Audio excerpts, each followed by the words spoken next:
ఈ 3 ఏళ్ళు జాగ్రత్తగా ఈ మంత్రాన్ని మీరు పఠించండి. మీకు మంచిది, మీ ఫ్యామిలీకి మంచిది. ఈ సంవత్సరం ఎందుకు స్వామీజీ హరి ఓం నమ శివాయ అంటున్నారు? హరిని చేరుస్తున్నారు, శివ కేశవుల్ని చేరుస్తున్నారు.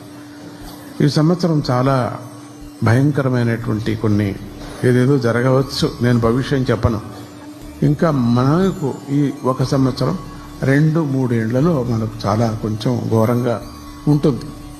చాలా వింటున్నాం, మనం చాలా వింటున్నాం. అట్లా ఈ సంవత్సరం మొత్తం మీరు చేశారనుకుంటే ఈ కెలమైటిస్ అన్నీ పోతాయి. మీరు శివుడు ఆలయానికి వెళితే హరిని చూడాలి. మీరు శివుడిలో శివ ఆలయానికి వెళ్ళినప్పుడు హరిని చూడాలి, హరి ఆలయానికి వెళ్ళి శివుడిని చూడాలి. మీరు జ్ఞాపకం పెట్టుకోండి.